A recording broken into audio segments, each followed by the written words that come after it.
Salut à tous et bienvenue pour le Mercatalk. Vous en avez l'habitude, votre rendez-vous hebdomadaire sur le Mercato de l'Olympique de Marseille. Aujourd'hui, deux invités avec moi et c'est un immense plaisir. Les jaloux diront une obligation, mais bon, qu'importe. Je suis avec mon patron, Sébastien Volpe. Salut Seb. Salut Romain. Et je suis également avec Wagen, le patron du Gold Eagle restaurant à la Valentine, à côté du cinéma Les Trois Palmes, qui nous avait accueillis, qui avait eu la gentillesse de nous accueillir pour le tournage de la saison 2 de la Talk Academy, et dont on voit des petites pastilles avec une musique aussi très sympa pour habiller les apps qu'on retrouve chaque semaine également sur le Phocéen. Salut Wagen. Salut Romain, salut tout le monde. Très heureux d'être là, en compagnie du patron. Et salut à tous les auditeurs aussi. On sent qu'il y a un peu de pression parce que tu es face quand même à... C'est pas n'importe qui en face de toi, c'est le patron. Phocéen, mais tu vas voir. C'est les déchets. On va voir sur les dossiers d'actualité comment tu te débrouilles. Bah tiens, on va commencer d'ailleurs par parler de Wilfried Bony. C'est dans l'actualité de l'Olympique de Marseille, l'attaquant de Manchester City qui a été prêté la saison dernière à Stoke. Ça n'a pas très bien marché pour lui. On en parle à l'Olympique de Marseille, on sait que ça patauge un peu en attaque.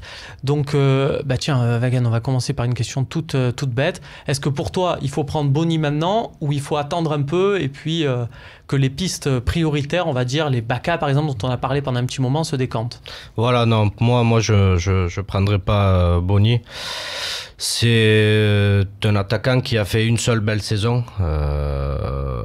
qui a été C'était avec Swansea, ouais. Swansea exactement, donc qui a été ensuite à Manchester City, qui a pas fait son trou et qui depuis est parti aux oubliettes. Donc c'est un joueur, on va dire, à relancer un pari. Donc moi je prendrai pas le risque. Non. Tu préfères attendre, même si par exemple Carlos Bacca ne venait à signer que le 20 août, le 25 août, tu préfères plutôt que Bony demain? Largement. D'accord, c'est ton avis aussi, Seb? Ben, je serais tenté de te dire que Bony, tu vois, c'est un profil, moi, version OM Vincent Labrune. C'est-à-dire, voilà, comme il a dit Wagen, tu fais un pari, tu vas relancer un joueur qui est au fond du seau et qui peut être, cela dit en passant, une réelle surprise, du moins revenir au niveau qu'il avait. Mais est-ce que c'est ça le Champion Project? Moi je pose la question. Moi je pense que c'est plus Olivier Giroud, un élément confirmé, Carlos Bacca aussi, plus ces pistes-là qu'un pari. Donc pareil, on sait que Giroud, Bacca, ça se décante à la fin. Il vaut mieux être patient. C'est pas grave. On a Germain par exemple qui met des buts en préparation.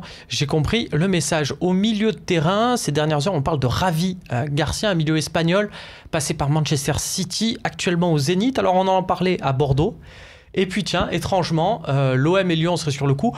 On va pas se mentir, ça semble vraiment être une solution pour faire monter les enchères vis-à-vis de Bordeaux.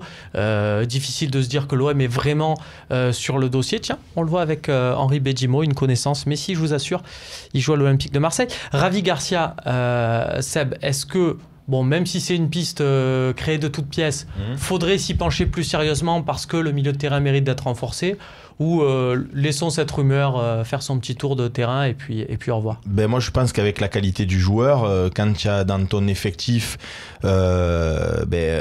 Morgan Sanson et que tu as aussi un Lopez, ben moi j'aimerais bien les mettre en concurrence parce que c'est rien de plus terrible pour moi que lorsque tu as des titulaires en puissance, un petit peu comme Gomis l'année dernière à l'attaque de l'Olympique de Marseille, où il est seul au monde et quoi qu'il fasse, qu'il soit bon ou pas, c'est lui qui joue.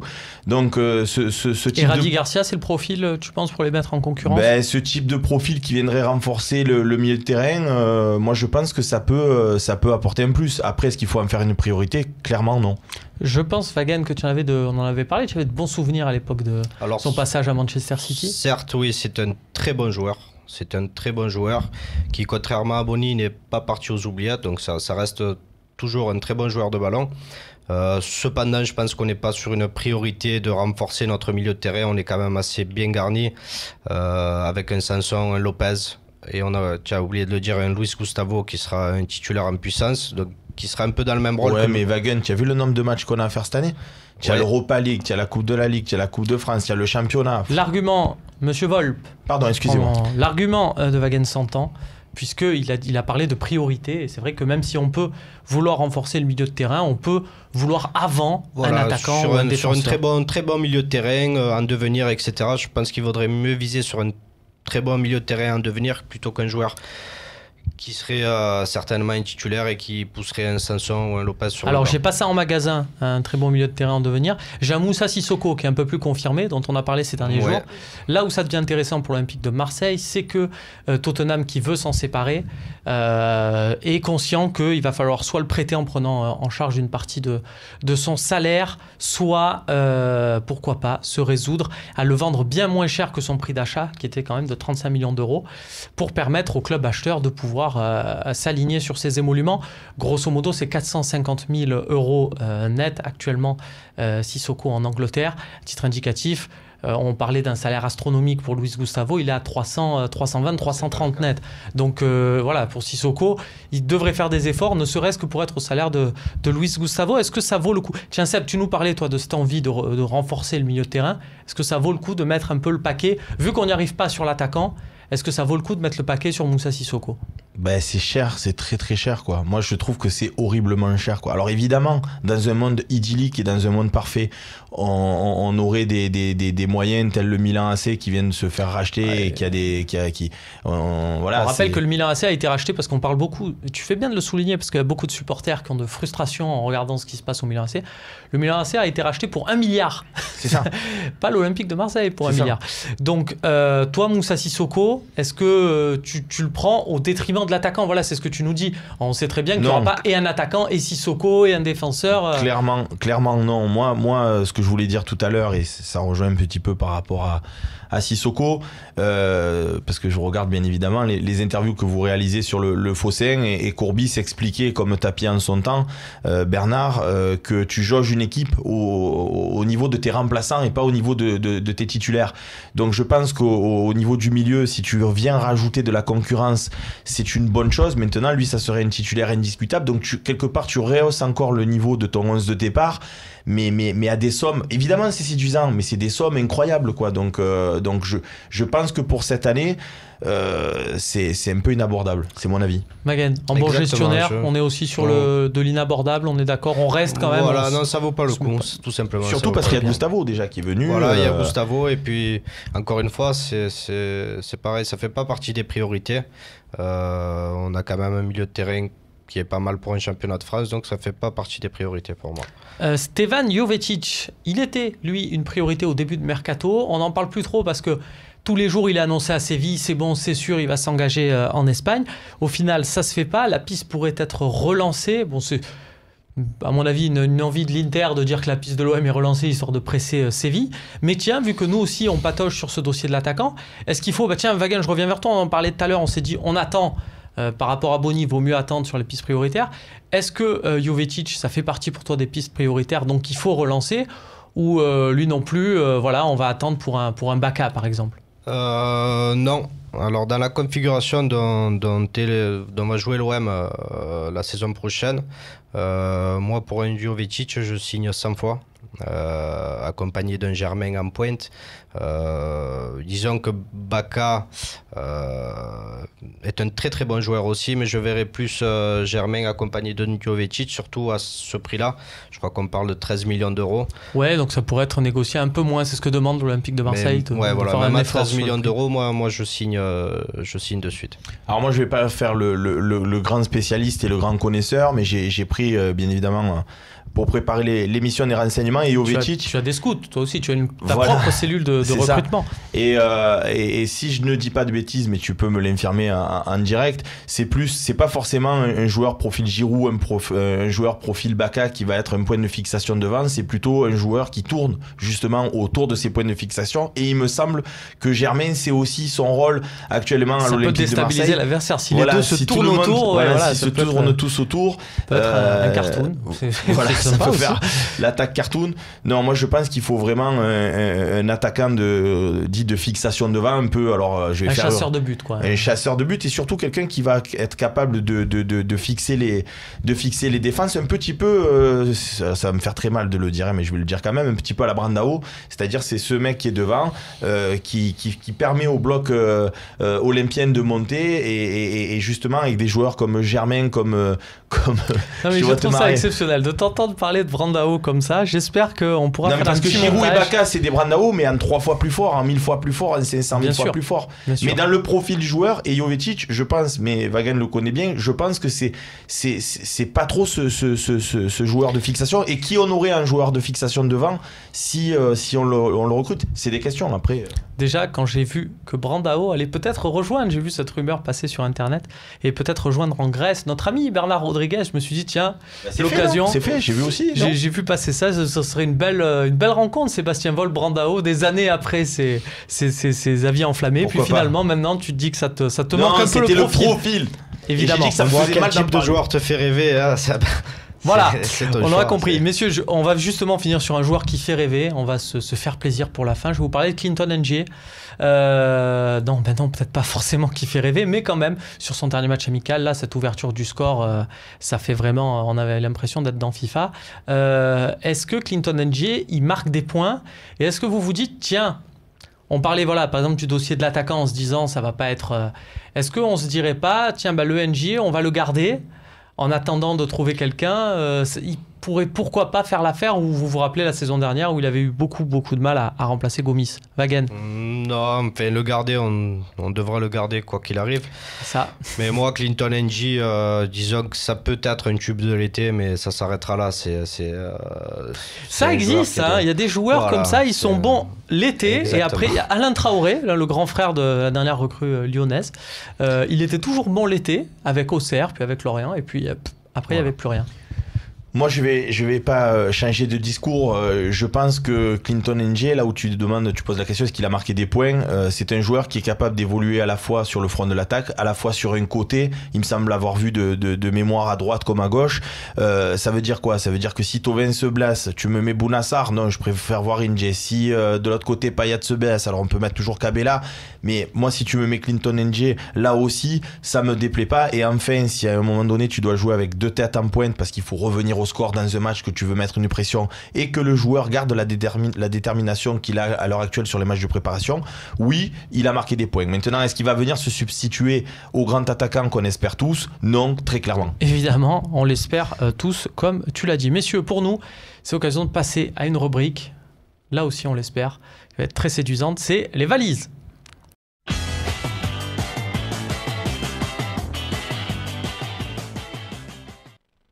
Les valises, l'équivalent du tube de l'été, Wagen, voilà, c'est un peu pareil. On prend beaucoup de plaisir en tout cas à jouer à ce petit jeu où il y a 3 noms qui s'affichent, je vous rappelle les règles, et je vous donne un intitulé, vous allez me dire qui il faut choisir absolument. On va commencer sans plus tarder avec la première série, et ça va être donc 3 joueurs. Je vais vous demander lequel vous voulez voir partir en premier. Alors, on évite, bien évidemment, parce que je me prépare, je sais que j'aurai affaire à René Malville sur ce plateau. On évite les réponses politiques en disant les 3 ou aucun ou 2. Il faut en choisir un, absolument un sur les 3. Donc voilà, qui faut-il faire partir en premier? Là, dans l'effectif de l'OM, on vous a mis les joueurs qui remportent actuellement le moins de suffrages en termes de popularité. Sébastien? Moi, je pense qu'il y en a qu'un qui pourrait ne pas jouer du tout cette année s'il était dans l'effectif, c'est Andonian. Donc, Ubokan, il pourrait faire quelques rares apparitions. Bedimo aussi, en fonction de la forme des bras. Andonian, je ne le vois pas jouer du tout. Quoi qu'il arrive, quelques scénarios que ce soit, il ne jouerait pas. Donc, Andonian. Alors tiens, un choix étonnant, mais pourquoi pas, puisqu'on rappelle que Gaël Andonian a à peu près 10 fois moins que Bedimo, donc du coup, en termes peut-être de masse salariale, il y a un choix différent. Wagen, toi, ton choix, ça se... Alors moi, mon choix, ça serait plutôt Ubokan. Donc on est déjà bien garni sur le côté gauche, on a Evra, Bedimo, donc Ubokan, N'oubliez c'est- pas le jeune Christopher Roquia, vous allez Exactement. entendre parler. Donc sur le côté gauche est clôturé, on va dire. Il n'y a aucun intérêt à garder ce type de joueur dans l'effectif. D'accord. C'est un Donc, joueur en toi, trop. Thomas C'est un Ubokan, tu joueur en vois avant trop, tout à gauche, et d'accord. Il part très bien. On passe à la deuxième série, messieurs. Alors là, l'intitulé change. On sait qu'on a recruté Adil Rami. Je vais donc vous demander qui vous voyez là pour tout de suite, pour le match contre Ostende la semaine prochaine. Qui vous voyez associé à Rami? Parce que évidemment, on souhaite tous qu'il y ait une autre recrue en défense et qu'il y ait une charnière totalement nouvelle à l'Olympique de Marseille. Mais en attendant, puisque les dossiers ne sont pas faits, ça va peut-être arriver. Mais au cas où, je vous demande voilà, qui vous voulez voir associé. Donc, on met les 3 noms de voilà, les défenseurs qui ont le plus joué jusqu'à présent en préparation. Certic, Rolando, Doria. Seb? Dans le profil demandé par Garcia, à savoir un joueur qui sait relancer, dans les 3, je pense qu'il n'y a que Certic. Moi, Certic, voilà, je pense. Alors, le seul doute que j'ai, parce qu'encore une fois, je peux pas te dire que je suis le spécialiste de tous les joueurs du monde, et encore moins de Rami qui n'était pas à l'OM l'année dernière. Mais est-ce que ça pourrait faire une charnière les deux? C'est-à-dire que je sais que des fois, il y a des préférences pour jouer à droite et à gauche. Est-ce que Rami avec Certic, c'est complémentaire dans le sens de, voilà, est-ce que les deux jouent pas à gauche dans une charnière centrale? Si oui, je pense que il y a à la fois le complément entre la technique et la puissance, il y a l'expérience aussi. Je pense que ça pourrait faire une très belle charnière. Encore une fois, je te rejoins avec les moyens du bord.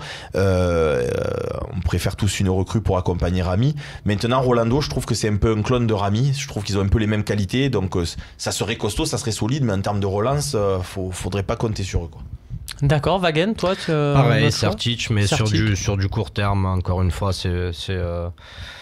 c'est un bon joueur de Ligue 1, mais sans plus, si on fait le choix de mettre Rami en défense centrale, c'est pour solidifier notre défense, donc prendre un joueur assez costaud aussi. Certic est un bon joueur de Ligue 1, mais sans plus.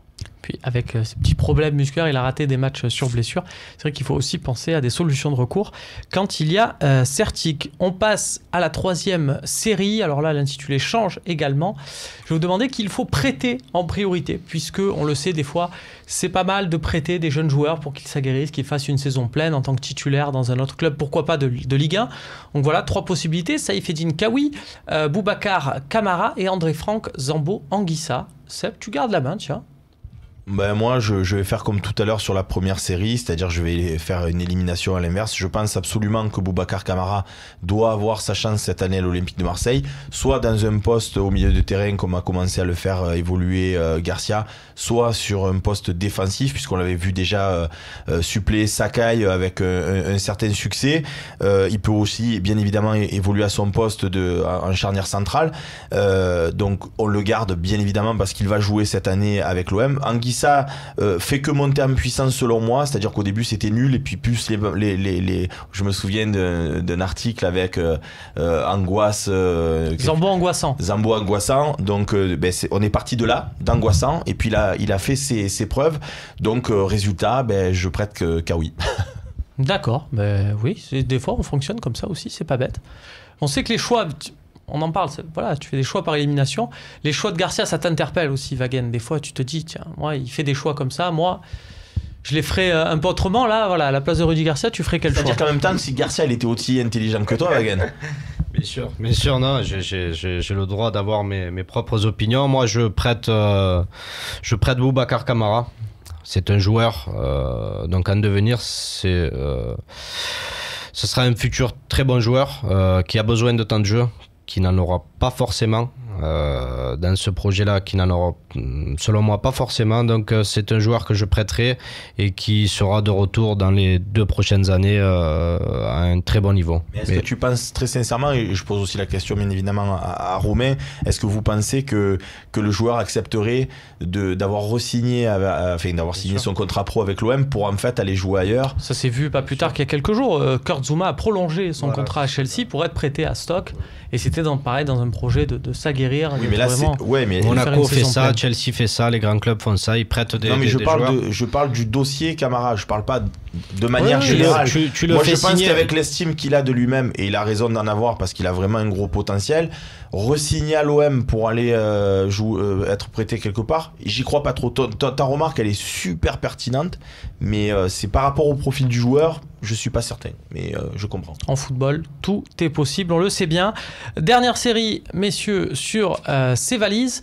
Qui doit-on garder en priorité dans la rotation devant? On sait que sur les postes offensifs, en début de mercato, on était là à se dire bon, on garde Payet, on garde Thauvin, le reste, un grand coup de balai.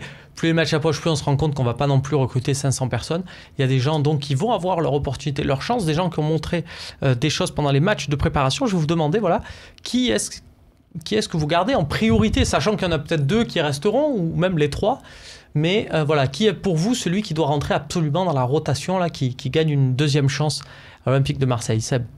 Ben moi je pense que ton classement il me convient très bien, c'est-à-dire en premier Clinton Ng. Pourquoi? Parce que sa polyvalence lui permet encore une fois de jouer à droite, à gauche, au centre, donc ça en fait pour moi un élément indispensable. C'est 3 joueurs quelque part qui peuvent jouer et qui ont joué à droite, à gauche, au centre. Ouais, sauf que Rémi Cabella il l'a fait par obligation l'année dernière, il avait remplacé en plus de fort belle manière Gomis puisqu'il avait été buteur à plusieurs reprises, mais je pense que vraiment c'est pas un poste pour lui. Il l'avait fait encore une fois, c'est super, c'est presque comme si quand on met avec le Barcelone Messi devant, oui il peut jouer Messi devant, mais pour moi c'est pas le poste de Messi. Là c'est pareil, quand on met Cabella devant, c'est clairement pas son poste. Pour moi c'est beaucoup plus, ça peut être potentiellement beaucoup plus celui de NG. Et Ocampos, c'est vraiment pour moi un hybride entre NG et Cabella, c'est-à-dire c'est mieux que pour moi Cabella devant à la pointe, mais c'est moins bien que NG. Bon après c'est mon avis. Wagen. Voilà. Faut pas dire les 3, mais de toute façon tu garderas les 3. Ça c'est indéniable. Tu seras obligé de garder les 3. Tu as levé l'option d'achat de NG. Tu as Lucas Ocampos qui revient de près. Ces 3 joueurs, tu fais bien de le souligner, qui sont encore sous contrat pour plusieurs années avec l'Olympique de Marseille. Et Rémi Cabella ne quittera pas le club. Mais en priorité, comme j'ai dit tout à l'heure, je donnerai sa chance pour une très bonne doublure à Clinton Ng qui peut être surprenant.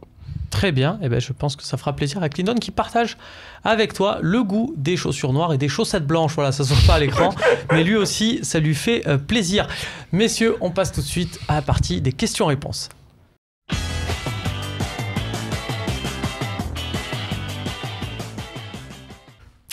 Les questions-réponses, la meilleure partie, on va pas se mentir, du Phocéen, toute émission confondue. Nico Amskas du Forum démarre fort. Quelle est l'enveloppe pour le restant du mercato? On entend de tout, 20, 50, un attaquant de 20 millions max. C'est vrai que ces histoires d'enveloppe, Seb, on en parle beaucoup. On a parlé du chiffre de 100 millions qui n'a jamais été avancé par personne à l'Olympique de Marseille. Comment tu te bases, toi, là-dessus? Est-ce que tu comprends le message qui a été fait de la direction au niveau de la communication qui disait on avait parlé au départ de 200 millions, mais c'est pour donner un ordre d'idée de ce qu'on peut faire et pas faire, mais il n'y a pas de montant arrêté. Est-ce que toi tu t'es fié à ça ou est-ce que à des moments tu t'es dit c'est flou, c'est agaçant? Comment tu le vis là-dessus, ce mercato? Moi, franchement, le mercato, et pour répondre à Nico Amskas, tout ce qu'ils ont fait les dirigeants depuis qu'ils sont arrivés à l'Olympique de Marseille, je trouve que c'est réfléchi, je trouve que c'est intelligent. Je dis pas, puisque Hérault l'a précisé lui-même lors de la conférence de presse, que c'est une réussite, parce qu'il faudra voir les résultats avec les joueurs recrutés. Mais je trouve que ça a du sens et je trouve que c'est intelligent. Donc, si ils ont l'opportunité, à un moment donné, de faire venir un grand attaquant et qu'il faut sortir le chéquier, ils le feront. Encore faut-il avoir l'opportunité pour le faire. S'ils l'ont pas, ils le feront pas. Donc, je pense pas qu'ils aient de limitation à proprement parler en termes budgétaires. Je pense qu'ils font en fonction de quel est le profil de joueur. Je vais te dire une idiotie complète, mais c'est pour étayer mon propos. Si demain ils pouvaient faire venir par exemple un joueur de type Neymar, tu vois ce que je veux te dire, et que ça coûterait, parce qu'on connaît l'agent, parce qu'il y a moyen de négocier 70 millions d'euros, ce qui n'est absolument pas à son prix, puisque c'est plus proche des 200 millions. Mais avec nous il fait un prix, ça mais fait pour plaisir. Nous c'est la mise, c'est 80 millions, ils les sortent pour Neymar, tu comprends, parce que ça serait une telle opportunité à 80, ils crameraient le budget, mais parce que ce type de dirigeants-là réfléchissent, se disent ouais, 80 millions sur lui, on l'aura jamais ce joueur. C'est pour étayer le propos. Donc c'est pas une problématique d'enveloppe, c'est un marché d'opportunité. Est-ce que le joueur, si on le prend, c'est rentable ou pas? Si oui, ils envoient les sous. Mais il faut que ça soit rentable. Et tu fais bien de le souligner à ce niveau-là, parce que aussi ça voudrait dire que, imagine qu'il te reste 50 millions à la fin dans ta fameuse enveloppe, et tu vas mettre 50 millions d'euros sur Boni au prétexte qu'il faut absolument un attaquant. Voilà. Évidemment, ça n'a pas de sens. Voilà. Prochaine question. On y a répondu, grosso modo. Il ne faut pas se fier forcément à ces tarifs et à ces montants d'enveloppe. Requiem sur le forum, toujours bonjour à tous. Je suis fan de notre président, mais que pensez-vous de son rétropédalage sur le mercato? Ruse ou gêne? Alors je pense que le rétropédalage dont fait par Requiem, c'est concernant les recrues. On avait annoncé des recrues au mois de juin. Ils sont arrivés finalement plus tard. C'est un peu le cas déjà pour le mercato d'hiver parce que les dirigeants avaient laissé filtrer qu'ils voulaient vraiment faire une recrue au début du mois de janvier. Morgan Sanson avait finalement signé à la mi-janvier. Pour vous, est-ce que c'est grave ou pas? Est-ce que ce rétropédalage est une erreur? Comment tu l'as vécu, Wagen, toi, cette annonce en tant que supporter? Est-ce que en juin, tu t'es dit il va avoir des mecs et compagnie? Comment tu l'as vécu? Qui c'est qui l'a confirmé ça? On est d'accord. Ça, c'est des rumeurs qu'on entend. Non, mais tu peux faire prendre. Je pense que ça serait intéressant que tu fasses partager ton expérience, parce que Wagen était de ceux qui disaient il recrute des guns, c'est pas Exactement. bon. Et qu'il avait perdu quand même confiance, et aujourd'hui. Alors. Tu as un autre regard, donc ça peut éclairer. Alors, donc, moi, ayant pratiqué le football pendant des années, ma seule inquiétude. On peut baisser la lumière, on peut faire un truc à la Mireille Dumas, c'est possible? Vas-y. Ma seule inquiétude était sur, comme je te dis, j'ai joué pas mal d'années au football. Quand on change autant de joueurs dans une équipe, là on est sur un changement complet, à tous les postes il va y avoir des changements, il faut des automatismes, c'est indéniable, il faut des automatismes entre les lignes, et ma seule inquiétude était là-dessus. J'ai toujours eu confiance en la direction, mais vous savez très bien, Romain, tu sais très bien qu'il faut du temps pour créer des liens entre les joueurs, entre les lignes, etc. Donc c'était ma seule inquiétude. Après, j'ai toujours été confiant à 100% sur la direction, donc je tire un grand coup de chapeau qui est pour moi plus que performante et plus que tout est quand tu regardes un transfert à 4 millions comme Rami ou un transfert à 8 millions comme Germain, tu passes des mois et des mois de négociations, c'est que tous les points du contrat et tout est fait de façon très professionnelle et minutieusement, donc moi là je suis plus que rassuré, la tisane je l'ai bu, elle m'a apaisé et là j'attends de voir venir. Eh ben voilà, Requiem, on a peut-être la réponse, c'était peut-être plutôt une ruse. Il faut être patient. Ouais. Axel B. Moussina sur Facebook. Quel club français a fait le plus beau mercato jusqu'à présent? C'est une belle question parce que au tout début, on s'est dit pour l'OM, c'est du tout cuit. Lyon, ils vont perdre Lacazette et Tolisso. Nice, ça peut pas être le miracle permanent, donc l'OM va un peu monter. Mais on voit, que ça bosse pas mal sur ces clubs-là, sur Monaco, bien sûr. Seb, pour toi, c'est... Non, mais là je vais faire une réponse politique. Je sais pas suffisamment qui a recruté quoi exactement, précisément, pour pouvoir me faire une analyse qui aurait du sens.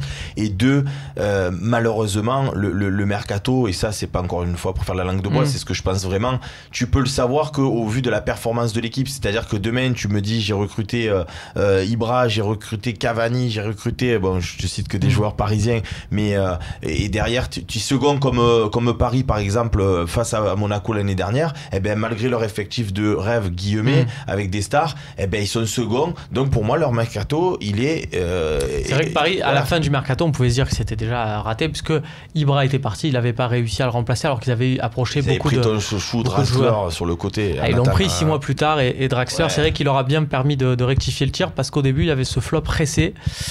C'était pas terrible. Pour l'instant, le mercato... Tu le pensais, toi, avant? Voilà, c'est un très bon cas. Quand il vient Rézé à Paris, tu te dis ah putain, ils ont tué leur mercato. Ou tu te dis ça peut être pas mal. Je me dis pourquoi pas, mais je me dis surtout qu'il aurait fallu quelqu'un qui est l'aura pour... ils voulaient une star, et ils ont fait des stars, ils ont essuyé beaucoup de refus, ce qui prouve donc, notamment Neymar, l'an dernier, ils ont passé l'été à le faire, que généralement, c'est pas bon signe à ce niveau-là. Lyon, pour répondre à la question, Lyon fait peut-être un mercato intéressant parce que certes, ils perdent Lacazette et Tolisso, mais ils sont en train de faire une place, je ne sais pas si vous avez vu les matchs de préparation de Lyon, ils sont en train de faire une place à une jeune génération de joueurs, là, des petits gremlins, ils ont tous 16 ans, 17 ans, ils sont monstrueux. Oui, donc est-ce qu'ils sont monstrueux parce que c'est en match de préparation? On verra, mais en tout cas, à Lyon, il y a l'air d'avoir du monde. Tony Azoulay sur Facebook, pourquoi Thauvin a seulement revalorisé et pas prolongé son contrat à l'Olympique de Marseille? Alors je rappelle que Thauvin était déjà lié pour un contrat longue durée, il avait signé pour 5 ans, il y avait eu un prêt d'1 an avec option d'achat d'automatique et 4 ans de contrat derrière, et il a été prolongé, il a été revalorisé mais pas prolongé, voilà, il faut faire attention puisque sont toujours liés jusqu'en 2021. Alors voilà, pour l'expliquer, c'est le jeu des négociations. Thauvin avait accepté de revenir à l'OM, de baisser son salaire. Avec la saison qu'il a faite, forcément, il a demandé à être remis à niveau de ce qu'il pouvait gagner auparavant avec Newcastle, ce à quoi l'OM a accepté. Voilà, ça arrive. Est-ce que Wagen, toi, ça te choque? Est-ce que tu aurais aimé qu'il soit signé une saison de plus à l'Olympique de Marseille, ou pour toi, de toute façon, dans 2-3 ans, on sera réamené à parler de son contrat, soit pour un départ, soit au final. Wagen, ça l'a choqué, il augmente jamais personne dans son restaurant. Donc. On embrasse d'ailleurs les employés du Gold Eagle. Courage les gars. Je vais rentrer, on va me demander une augmentation. Non, c'est contrairement à ce que tu dis, c'est un joueur, comme mon personnel, quand tu mérites d'être revalorisé, tu es revalorisé. Je vois pas forcément d'intérêt à prolonger son contrat. On en parlera dans 2 ans, dans 3 ans s'il le faut, mais c'est un joueur qui, avec la saison qu'il a fait, mérite d'être au même niveau que les joueurs type Gustavo, Payet, etc. Parce que c'est un joueur très important de l'équipe, donc qui sera rémunéré comme il le mérite. Seb, j'entends dans l'oreillette que tes propos ont une résonance toute particulière. Apparemment, on t'attend pour des négociations ultérieures. Voilà, c'est comme ça. Il fallait... les séquences vidéo ont été isolées. À toi maintenant de jouer. Sur Facebook, toujours Virgile, Sandrine, Mathis, Léonie. Une famille, tout simplement, qui pose une question. C'est sympa. Quid de Florian Escalès? Va-t-il rester en tant que numéro 3 ou va-t-il être prêté? Donc Florian Escalès, on l'a vu sur quelques matchs de préparation, c'est devenu le 3e gardien avec les départs de Brice Samba à Caen, de Julien Fabry à Brest. Est-ce qu'il va être prêté ou est-ce qu'il va rester en tant que numéro 3? La tendance, très clairement, je ne vous demande pas, messieurs, votre avis sur le gardien numéro 3 de l'OM, c'est quand même assez compliqué comme ça, comme dossier. C'est qu'il y a 3 gardiens vraiment là à l'Olympique de Marseille, vu que le club ne compte pas sur le long terme avec Chris Madédé. Donc, il y a des chances que Florian Escalès reste en tant que gardien numéro 3 et fasse une saison de plus avec l'équipe CFA, voilà, donc, avec laquelle il a joué la saison dernière. Voilà. Sur Facebook, Jérôme Vu, Lopez peut-il toujours être titulaire la saison prochaine? Tiens, toi qui voulais lui mettre un peu de concurrence tout à l'heure, est-ce que tu vois malgré tout, même si tu veux qu'il y ait de la concurrence, tu veux le voir démarrer titulaire? Démarrer la saison, puisqu'on démarre forcément, si on est titulaire, on démarre forcément une rencontre. Je précise, on sait, notre auditoire un peu taquin. Je suis partagé. Je peux pas te dire oui, je veux le voir titulaire à 100%. Parce que je pense que ça serait lui faire porter beaucoup de responsabilité dans le Champions Project. Je pense que dans les années à venir, forcément, il sera titulaire dans cette équipe. Maintenant, si aujourd'hui on me faisait signer un milieu de terrain relayeur avec un gros niveau, évidemment, où il n'y ait pas de discussion, et que Lopez rentre en cours de jeu ou rentre dans une rotation dans le milieu, ça serait pas pour me déplaire, parce que là, dans la formule actuelle, on compte sur lui, et compter sur des éléments très jeunes comme peut l'être Maxime Lopez tout de suite, c'est énormément de responsabilités. Et je me souviens que l'année dernière, quand il avait commencé à passer un petit peu à côté, c'est compliqué, parce que tu mets qui à sa place? Si tu n'as pas cette concurrence, ça le fait douter, on n'est pas bien, alors que s'il est dans un turnover, c'est peut-être plus facile pour lui de mieux s'exprimer. Voilà mon position. Alors moi, c'est non, hein, c'est non catégorique. Pour moi, il ne sera pas titulaire la saison prochaine. Dans la configuration et le schéma tactique où les profils de joueurs que l'OM recrute et que va recruter donc là, avec l'attaquant, mon avis, c'est que l'OM devrait jouer, si Garcia était aussi intelligent que moi, devrait jouer en 4-4-2 avec 2 milieux défensifs qui seront, selon moi,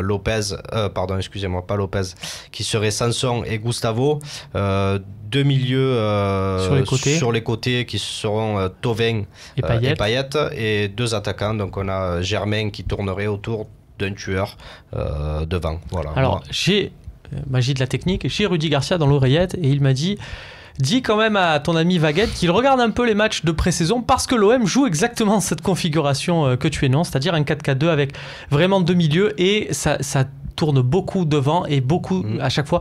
Donc là, c'est Sanson des fois qui était en pointe, qui prêté main forte à NJ par exemple sur le match contre Sporting Portugal, mais ça travaille beaucoup cette configuration là, notamment sur les matchs précédents. On l'a vu avec une association Luis Gustavo Camara au milieu de terrain, voilà, pour être vraiment avec 2 joueurs milieu qui sont capables de réfléchir. Et c'est vrai, tu as raison que dans cette configuration là, difficile de trouver une place à Maxime Lopez. L'an dernier, c'était le cas pour la réception du PSG notamment, et Maxime Lopez évoluait dans un rôle de 2e attaquant quelque part.